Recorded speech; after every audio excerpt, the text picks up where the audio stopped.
Hello friends, good evening. Now आज हम जो टॉपिक स्टार्ट करने वाले हैं वो बहुत ही ज़्यादा इम्पोर्टेंट है एग्ज़ाम पॉइंट ऑफ व्यू से। और आप कॉम्पिटिटिव एग्ज़ाम की तैयारी कर रहे हो तो इन ऑथर राइटर के बारे में आपको मोस्टली जो है क्वेश्चंस इनके ऊपर से बनते हैं। तो आज हम स्टार्ट करते हैं T S Elliott. T S Elliott जो कि पहले हम सबसे पहले फर्स्ट फोकस करेंगे इनके लाइफ स्पैन पे। इनका लाइफ स्पैन है 1888 टू 1965। और टी एस एलियट की हम बात करें तो इनका फुल नेम है Thomas Stearns Eliot. He was born in 1888 at Saint Louis Missouri USA.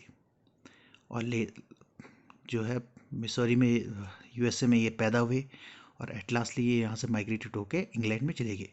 और टी एस एलियट की अगर हम बात करते हैं, T S Eliot he was a famous poet writer in 20th century के जो है बहुत फेमस पोएट और राइटर रहे हैं। और ही गॉट नोबेल प्राइज़ इन 1948। और 1948 में इनको नोबेल प्राइज़ से भी नवाजा गया है। इनका पोइट्री में काफ़ी बड़ा कंट्रीब्यूशन है। अब हम इनके वर्क्स में देखते हैं। सबसे पहले वर्क्स की तरफ चले जाते हैं पोएट्री में। तो इनके कुछ मैंने यहाँ पे पोएट्रीज लिखी हैं। तो जैसे पोएम्स हैं, इनकी फर्स्ट पोएम जो है वो है the love song of J Alfred Prufrock, जो कि 1915 में पब्लिश्ड हुई। और ये एक अपने आप में एक ड्रामेटिक मोनोलॉग है जी एल्फ्रेड प्रूफॉक का। ओके, इसके बाद प्रूफॉक एंड अदर ऑब्जर्वेशन जो कि 1917 यानी कि 2 साल बाद आई। ओके, और इसके बाद इनका जो अदर फेमस कलेक्शन है वो है द वेस्टलैंड, जिससे काफ़ी सारे क्वेश्चन जो है एग्जाम में पूछे जाते हैं। और वेस्टलैंड जैसे कि आपको पता ही होगा कि वेस्टलैंड जो है वो पब्लिश्ड हुआ है 1922 में। इसके बाद एस वेडनेसडे जो कि 1930 में पब्लिश्ड हुआ। फोर क्वार्टेट जो कि 1935 टू 42 में पब्लिश हुआ। इसमें चार आपके जो है आ, चार वर्क्स हैं इनके अंदर जो कि अलग अलग डेट्स में पब्लिश हुए, वो हम लेटर बाद में डिस्कस करेंगे। तो फर्स्ट करते हैं हम इसके बारे में। जैसा आपने आपको बता दिया कि the love song of J Alfred Prufrock जो है वो 1915 में पब्लिश्ड हुआ। और ये एक टाइप की पोएम है, वो ड्रामेटिक मोनोलॉग में लिखी गई है। काफ़ी बार ये पूछा भी जाता है। फिर हम बात करते हैं द वेस्टलैंड। वेस्टलैंड जो है ये 1922 में पब्लिश्ड हुई और 434 लाइन्स की पोएम है। और इस पोएम को जो है डिवाइड किया गया है 4 सेक्शन में। तो 4 सेक्शन आप देख लीजिए, सॉरी 5 सेक्शन में डिवाइडेड किया गया है। तो देख लीजिए, the burial of dead, game of chess, the fire of sermon, death by water, what the thunder said. अब गाइज सबसे पहले मेन चीज़ ये होती है कि हमें इसको लर्न कैसे करना होता है। और कई बार इनके पार्ट्स भी पूछ लिए जाते हैं, कौन कौन से पार्ट्स हैं। एकदम अगर क्रोनोलॉजी के हिसाब से दिया जाए तो कई बार हम गड़बड़ कर लेते हैं। तो आप अगर इसको समझना चाहते हैं तो हम इसके बारे में बताएंगे आपको। ओके, अभी इसके बारे में हम आपको लेटर डिस्कस करते हैं थोड़ी देर बाद। अभी पूरा वीडियो देखिए, फिर आगे बढ़ते हैं हम इनके अनदर इम्पोर्टेंट वर्क में। तो इनके अदर इम्पोर्टेंट वर्क है पोर्ट्रेट लेडी, द प्लूट। अब देखिए, कंफ्यूज मत करना, एक प्लूट जो है वो आगे भी है, किसी और राइटर्स का भी है प्लूट, और इनका है द प्लूट्स। ओके, एस लगा हुआ है। और rhapsody on a windy night, the Boston evening transcript, mister Apollinax, generation, the hollow man. बहुत इंपॉर्टेंट है, हॉलो मैन को याद कर लीजिएगा, 1925 में पब्लिश्ड हुआ। ठीक है, the hollow man, this poem begins with a 2 epigraph quotation from Joseph Conrad, heart of darkness. तो ये जो इसमें है, इसका जो कोटेशन वो है जोसेफ कॉनराड के हार्ट ऑफ डार्कनेस से भी लिया गया है।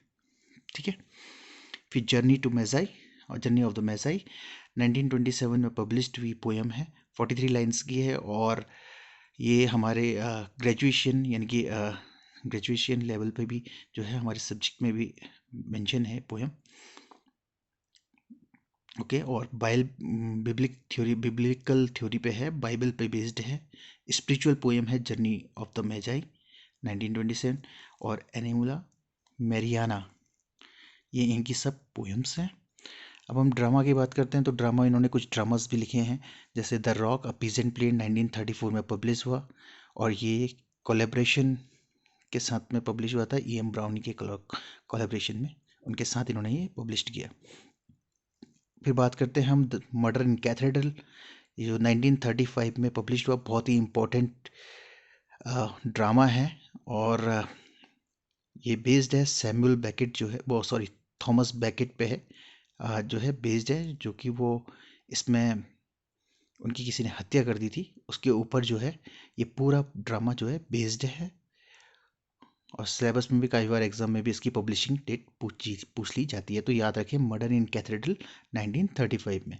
इसके बाद आया the family reunion 1939, the cocktail party 1950, the confidential clerk 1954, the Elder statesman 1959।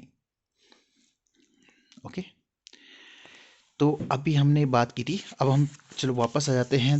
अभी हम बात कर रहे थे कि अगर वेस्टलैंड के जो 5 सेक्शन हैं इनको हमें कैसे याद करना है, तो एक सबसे शॉर्ट ट्रिक है जो मैं आपको बताता हूँ, शॉर्ट ट्रिक। तो जैसा आप देख रहे हैं ऊपर, द ब्यूरियल ऑफ डेथ लिखा हुआ है, a game of chess, the fire sermon, death by water, what the thunder said. अब हमें इसे याद करना है, तो एक सबसे शॉर्ट ट्रिक है, आप एक स्टोरी के माध्यम से याद रखिए कि एक क्या है, बुरियल है, एक किसी डेड पर्सन की जो है एक जगह पे क्या है उसकी बुरियल है, यानी कि उसकी एक कब्र है, ठीक है। उस कब्र पर जो है कुछ लोग क्या कर रहे हैं, चेस का गेम खेल रहे हैं।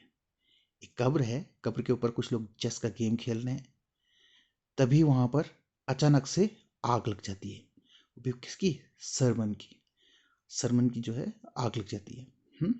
सरमन से आग लग जाती है, और सबके सब जो है बड़ा हफर तफर क्या माहौल हो जाता है। सब वो आग बुझाना चाहते हैं, तो वो क्या करते हैं, वहाँ से पानी फेंकते हैं, उसके ऊपर पानी डाला जाता है ताकि वो आग बुझा दी जाए। पर वो पानी से आग नहीं बुझती है, बल्कि उससे क्या होती है, डेथ हो जाती है। किनकी, जो लोग वहाँ पे चेस खेल रहे हैं, जो कब्र यानी कि बुरियल ऑफ डेथ के ऊपर जो है चेस खेल रहे हैं, उनकी डेथ हो जाती है। और जैसे ही उनकी डेथ होती है, तभी आसमान में एक जोर से बिजली कड़कड़ाती है, व्हाट द थंडर सेट। बस, तो आप इसको इस तरह से याद कर सकते हैं कि कोई कब्र है, और कुछ कब्र पर कुछ लोग चेस का गेम खेल रहे हैं, और तभी वहाँ पर जो है सरमन्स में आग लग जाती है, यानी कि कुछ कागज रहते हैं उनके ऊपर आग लग जाती है। तभी क्या होता है, उसके ऊपर पानी डाला जाता है, जिससे वो क्या करे, आग को बुझा दिया जाए। बट उसी पानी से क्या होता है, उन लोगों की मृत्यु हो जाती है जो गेम खेल रहे हैं, और तभी क्या होता है, आसमान में जोर से बिजली कड़कती है। तो ये 5 सेक्शन है, एक स्टोरी के तौर पर आप याद कर सकते हैं। ये मैंने एक अपनी तरफ से स्टोरी बनाई है, ठीक है। अब हम बात कर रहे थे इनकी 4 क्वार्टेट्स की, जो कि हमने अभी पढ़ा था ना कि 1935 टू 42 में जो है पब्लिश हुआ था। तो इन 4 क्वार्टेट में ये 4 जो है इनके वर्क्स आते हैं, जैसे बर्न नॉर्टन जो कि 1936 में पब्लिश हुआ, East Coker 1940, the dry salvages 1941, और लिटिल गिडिंग 1942। ये याद रखिए, लिटिल गिडिंग एक क्वेश्चन भी बना था लास्ट टाइम पे, तो केवीएस में, तो इसमें ये आपको पूछा गया था कि लिटिल गिडिंग जो है वो किसकी वर्क है। तो आपको ये ध्यान रखना है, ये 4 क्वार्टेट्स के अंदर टीएस एलियट का वर्क है। और अब हम एक टर्म याद करते हैं, एलियट ने जो है एक बहुत ही इंपॉर्टेंट टर्म, लिटरेरी टर्म का जो है खोज की थी, जिसे बोलते हैं ऑब्जेक्टिव कोरिलेटिव, ठीक है। ऑब्जेक्टिव कोरिलेटिव, अब ऑब्जेक्टिव कोरिलेटिव क्या होता है, ये हम पढ़ लेते हैं। It means a set of object solution and chain of events which shall be a formula for some particular emotion or poet. So when external facts are given, the emotion are immediately evoked. अब क्या होता है, objective correlative क्या होता है, एक set होता है, इसको समझिए ढंग से। हाँ, इसको अगर आपको समझना है तो एक सबसे इजी ट्रिक है, जैसे आप मूवी देखते हैं ना, मूवी, तो मूवी देख के कभी कभी आपके आंखों में आंसू आ जाता है। आंसू क्यों आते हैं, क्योंकि जब सेट्स ऑफ ऑब्जेक्ट इस टाइप से होते हैं, यानी कि वो सीन वहाँ पे ऐसा क्रिएट होता है कि हीरो रो रहा है, वो हीरोइन रो रही है, और हीरो की अचानक डेथ हो गई है, और तब क्या होता है, ऐसे समय पे आदमी के आंखों में आंसू निकल जाता है, कुछ उनको पेन मिलता है। तो एक सेट्स ऑफ ऑब्जेक्ट्स को जो है एक पर्टिकुलर वे में रखा जाता है, जिसकी वजह से एक अलग सा इमोशन, यानी कि पेन का और दुख का इमोशन जो है इवोक्ड होता है किसके अंदर, रीडर्स के अंदर, तो उसे बोलते हैं ऑब्जेक्टिव कोरिलेटिव। तो इस टर्म का जो है इन्वेंशन जो है वो एलियट ने किया था। ओके,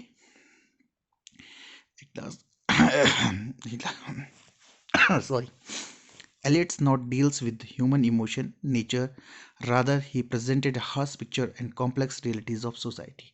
तो एक और एलियट्स के बारे में बात है कि एलियट्स ने जो है कोई भी ह्यूमन इमोशन और नेचर के बारे में कहीं भी अपनी वर्क्स में कहीं भी प्रेजेंट नहीं किया। उन्हें जो है जितने भी अपने वर्क्स लिखे हैं उसमें जो सोसाइटी की हार्श पिक्चर है और मॉडर्न और अर्बन लाइफ पे क्रिटिसाइज किया है। ठीक है ना, तो इस वीडियो के लिए इतना ही। थैंक यू वेरी मच, और मुझे आशा है कि आपको जितना मैंने बताया है वो समझ में आया होगा। बाकी मैं वीडियो को इसी टाइप से बना रहा हूँ, अगर आप चाहते हो इसे फॉर्मेट और अच्छा करें तो लाइक कर दीजिए इसे। Thank you, have a nice day.